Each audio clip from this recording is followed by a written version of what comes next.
Assalomu alaykum, hurmatli aziz bizni kuzatib borayotgan demak tinglovchilar, bemorlar qarindoshlari, ahli O'zbekiston, assalomu alaykum. Oxirgi vaqtlarda ko'plab bizga tushayotgan savollarga men bugun ekspromtdan javob berishga ahd qildim. Bu savollarda zaruriy bo'lganligi uchun shundoq bir gapga keltirish mumkin. Ya'ni agar bemorda aorta koronar shuntirini qilingan bo'lsa, yurak ishemi kasalligida yoki uni qilinishi ilojisi bo'lmasa, bemorda og'ir stenokardiya xurujlari davom etayotgan bo'lsa, ya demak stentirni qilingan bo'lsa, akish qilishga iloji bo'lmasa, umumiy holatidan kelib chiqqan holda, komorbidni boshqa kasalliklardan kelib chiqqan holda demak akishi qilingan bo'lsa yoki qilinmagan bo'lsa, buni oqibatida bemorda yurak ishemi kasalligi stenokardiya xurujlari, yurak xurujlari ozgina harakatda ya tinch holatda ham davom etayotgan bo'lsa, og'riqlar yurakda, nafas siqishlar, hansirashlar davom etayotgan bo'lsa, nima qilish kerak? Demak, nima qilish kerak? Aorta koronar shuntirini qilib bo'lmaydi, unga umumiy holat javob bermaydi yoki qilingandan keyin ham yana davom etyapti. Nima qilish kerak degan savol. Demak, yurak ishemik kasalligi stenokardiya xurujlari ozgina harakatda ham demak tezsiz davom etayotganda, ba'zisini asosiy davolarda berilgan kardiologiyadan kardiolog bergan davolar davom etayotganda, yana ham stenokardiya xurujlari davom etayotgan bo'lsa, bemorda demak harakatiga, o'zini ta'minlashga, hayotiy faoliyatiga xalaqit berayotgan bo'lsa, yurak xurujlari, stenokardiya xurujlari nima qilish kerak? Demak, bu biz berayotgan tavsiyalar, bular Jahon Sog'liqni saqlash qo'mitasining kardiologiya bo'yicha ekspertlar komissiyasi bor. Har 2 yilda demak ular tavsiyalar bilan chiqadi. Mana bu oxirgi tavsiyalardan men sizlarga hozir keltiraman. Oddiy so'zda, terminlar ishlatmasdan. Demak, yurak ishemik kasalligi stenokardiya xurujining 4-funksional klassi deymiz bizlar. Bemorlar ozgina harakatda ham hansirab qoladi. Yurak og'riqlari paydo bo'ladi, nafas siqish paydo bo'ladi. Tunda uxlamay chiqishlar paydo bo'ladi. Bundan nima qilish kerak? Mana bu haqida kardiologiya eksperti, kardiologiya bo'yicha ekspertiza qo'mitasi Jahon Sog'liqni saqlashning nima tavsiyalar qiladi? 2024-yildagi tavsiyalarini demak sizga hozir men tushuntirib beraman. Meni bilishimcha 8 ta punktda tavsiyalar bergan. Demak, bemor kardiologiya markazidan ya kardiologlar tomonidan maxsus davo bazasini, dorilarni qabul qilyapti, lekin xurujlar davom etyapti. Nima qilish kerak? Qo'shimcha nima qilish kerak? Olayotgan davolardan tashqari qo'shimcha nima qilish kerak? Bemorda ahvolni yengillashtirish uchun. Birinchi tavsiya demak bu kislorod terapiya tavsiya qilinadi. Akselerator orqali yoki ballonchik orqali 40% dan 70% gacha bo'lgan kislorod bilan boyitilgan nafas olish maskada yoki trubichkada yoki barokamera. Bizning yurak qon tomir kasalliklari bo'lgan bemorlar barokamera tor joyda uzoq o'tira olmaydi. Shuning uchun kislorod terapiyani kislorodni akselerator hozir qimmat emas, ko'pchilik buni sotib olgan. Bu olib tursa ham bo'ladi, markazlarda arendaga beriladi. Bu murakkab emas. Akseleratorning o'sha filtri sal topish qiyin, bu ham bor.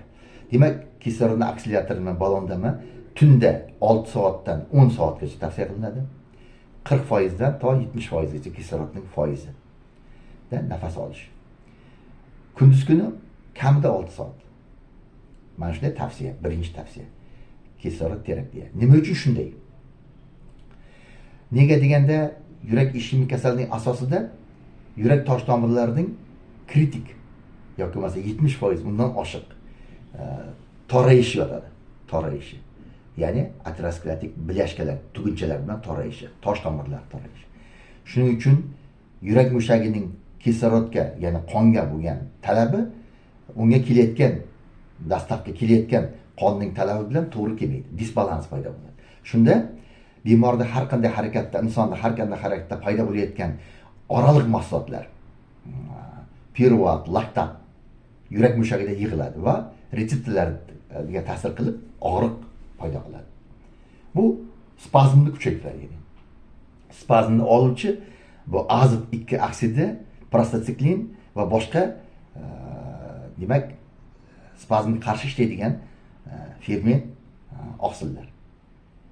Demak, azot 2 oksidini endoteliyda, ya'ni yurak tosh tomirlarining ichki devorida, tosh tomirlar ichki devorida ishlab chiqiladi, hamda o'sha retseptorlar bor.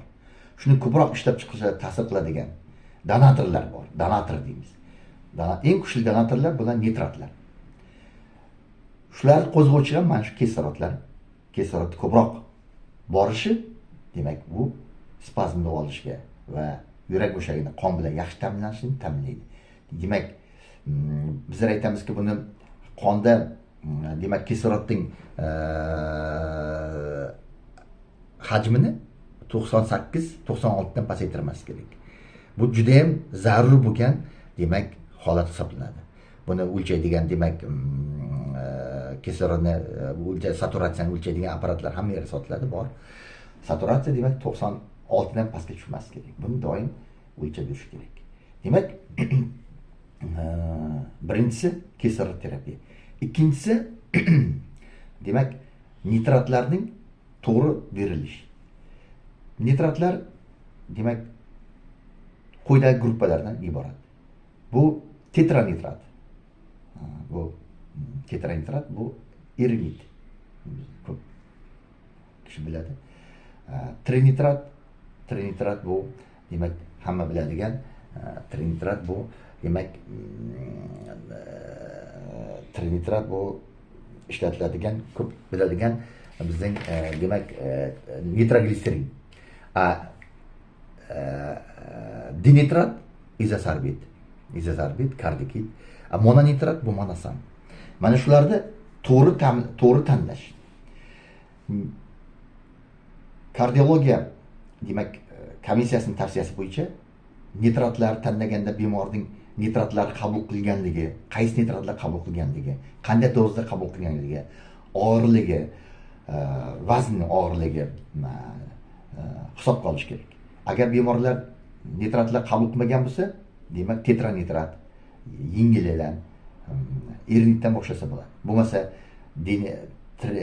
trinitrat, dinitrat yoki oxirida mononitrat, monosan ishlatilishi mumkin. Bularda hammasini prolongirованный, demak uzoq ta'sir qiluvchi retard formalari bor.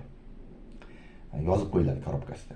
Demak, bular 10 mg, 20 mg, 40 mg, 60 mg, 80 mg ishlab chiqiladi. Irinit ko'proq 10 mg, qolganlari 20, 40, 60, 80 mg.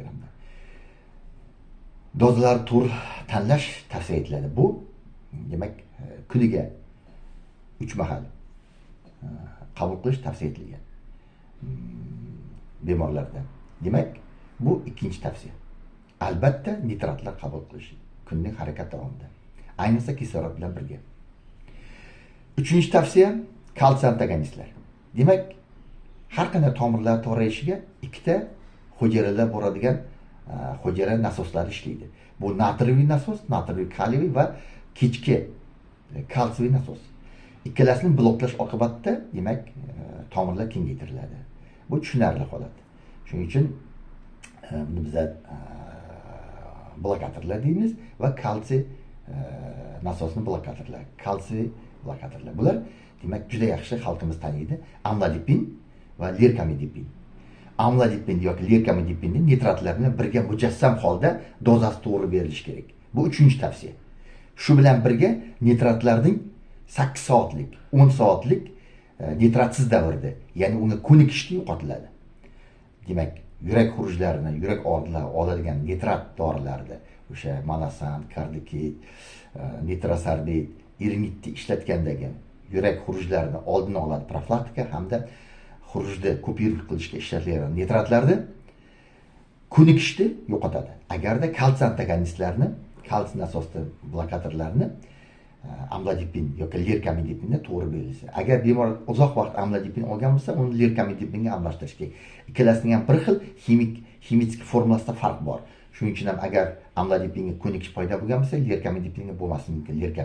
Lerkaminga xuddi shunday 10-25 milligram ishlatiladi. Bemorning vazniga qarab, oldin nima qabul qilayotganiga qarab. Demak, amlodipin yoki lerkamidipinni ishlatilishi yurak xurujlarini kamaytirishga to'g'ridan-to'g'ri yordam beradi. Bu 3-tavsiya. 4-tavsiya. 4-tavsiya bu demak hammaga ma'lum. Bizning yurak ishemik kasalliklar oldindan hammasiga ma'lum. Bu qonda suyultiruvchi dorilar. Ikkita guruhga bo'linadi. Antiagregantlar, antikoagulantlar. Yurak ishemik kasalligining 3-4, ayniqsa 4-funksional klassda ozgina harakatdan nafas chiqishi, yurak og'riqda paydo bo'lishi da biz antikoagulantlar o'tishga tavsiya qilamiz. Antikoagulantlar. Rivaroxaban, apixaban. Lekin keyingi vaqtlarda, oxirgi 5 yil, 10 yildagi katta o'tkazilgan tekshirishlar natijasida kardiologiya ekspert komissiyasi Jahon sog'liqni saqlashning apixaban berishga tavsiya qilyapti. Apixaban Eliquil deyiladi. Eliquil bizda aptekalarda ham bor. Eliquil bu uning generiki. Rossiyada va Qozog'istonda ishlab chiqiladi. Apixabanning Eliquili bu qonni to'g'ridan-to'g'ri 10-faktorini bloklaydi, qonni suyultirish dori. Buning demak qon suyultirishi nojo'ya ta'sirlari juda past. Rivaroxabanga nisbatan qon ketish va boshqa tez koagulogramma qilib turish shart emas buning uchun. Bir oyda bir marta qilsa ham bo'ladi. Apixaban dozalari xuddi shunday, demak 5, 2,5 demak dozalarda ishlatiladi. Apixabanga o'tish tavsiya etiladi. Demak antikoagulantlarga o'tish tavsiya etiladi. Antikoagulant doimiy qabul qilish. 2 mahal, 2,5 2 mahal yoki 5 milligram birdan qabul qilish apixabanda. Mana bunday tavsiyalar mavjud. Agar bemor vazni katta bo'lsa 10 milligram ichish mumkin. Apixabanning nojo'ya ta'sirlari kamligi uchun rivaroxabandan ko'ra o'sha Ksaliya va boshqa nomlar bilan chiqadi jeneriklari, rivaroxabandan ko'ra apixaban tavsiya qilinadi. Mana bunisi demak 5-tavsiya. 5-tavsiya. Ana endi 6-tavsiya. 6-tavsiya. O'sha yurak xurujlarini kamaytirish. Qanday 6-tavsiya? 6-tavsiya shundan iboratki, bemorlarda katta va kichik qon aylanish doirasida, ya'ni yurak oldi yo yurakdan keyingi nagruzkani, ya'ni tomirlarda qonda turib qolishini, kichik qon, katta qon aylanishida qon turib qolishi, ya'ni shishlarga qarshi kurash. Mana bunda tavsiyalar oddiy. Agar bemorda katta qon aylanish doirasida dimlanish yengil bo'lsa, o'rta va yengil bo'lsa, unda uzoq muddat doimiy holda indapamid ishlatilishi tavsiya etiladi. Mana bu oxirgi. Nega degan indapamidning demak yurak tosh tomirlariga bo'lgan azot 2 oksidining yig'ilishiga ta'sirchanlik oshirishi katta tekshirishlarda isbotlangan. Agarda katta qon aylanish doirasida oyoqlarda shish mudom doimiy bo'lsa, tepaga qarab chiqib borayotgan bo'lsa, unda petlivoy, ya'ni sidik jomchalariga ta'sir qiluvchi diuretiklar ishlatish tavsiya qilinadi. Tarasemid va virashpirin bilan birga yuqori doza tavsiya etiladi. Ya'ni 10 milligramdan boshlanadi, 100 milligramlik virashpirin bilan keyin 1 oydan keyin yarmiga kamaytirish tavsiya etiladi. Ana bu 6-talab. 7-talab ham bor.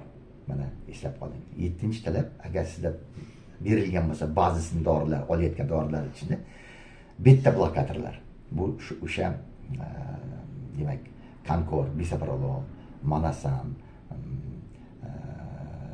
buning har xil retard formalari ham bisoprolol, metoprolol, bisoprolol, metoprolol, nebivolol, carvedilol. Mana bular ichidan qanday tanlash kerak? Qaysi biriga tavsiya qiladi kardiologiya ekspertlar komissiyasi, Jahon sog'liqni saqlashning. Bular ichidan albatta tavsiyasi bu nebivolol. Nebivololning demak parasimpatik nerv sistema ta'siri orqali yurak tosh tomirlarini kengaytirish xususiyati baland isbotlangan katta tekshirishlarda. Demak, bisoprolol, Concor, metoprolol, o'sha Medicard 40,5 ritardi ham bor buning. Nebivolol, kardiolol ichida, demak, kardiologiya ekspertlar komissiyasi nebilitni tavsiya qiladi. Kamida 5 mg kuniga, demak, kunning birinchi yarmida qabul qilish. Ana bu, demak, 7-chi, demak, tavsiyasi.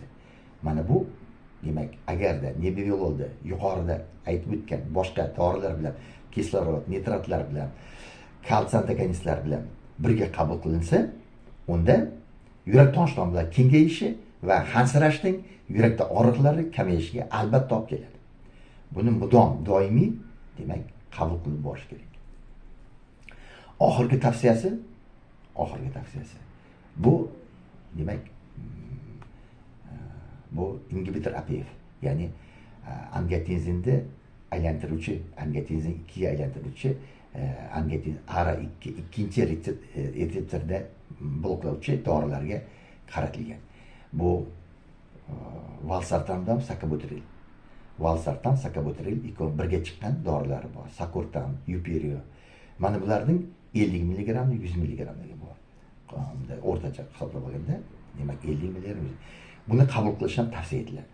Nima deganda, yurakda remodelleringizni nafaqat azlik oksidning ta'sirchanlik ishlab chiqilishi, tosh tomirlar kengayishiga yordam qiladi, balki yurakning massasining remodellering kamayishiga va buyrakning, demak, siydik ajratish funksiyasini yaxshilanishiga, miyada qon aylanishini yaxshilaydi. Demak, Yuperio yoki sakurtan, ya'ni tavsiya valsartan bilan sakubitril birga chiqqan dori bor. Bu Yuperio deyiladi, originali, injeneriklar sakurtan deyiladi, 50-100 mg. Agar bemorda vazni 70 va undan past bo'lsa 50 mg deydi. Bo'lmasa 100 mg kuniga bir marta qabul qilish tavsiya etiladi. Mana shunday, azizlarim, 8 ta katta tavsiyalari bor.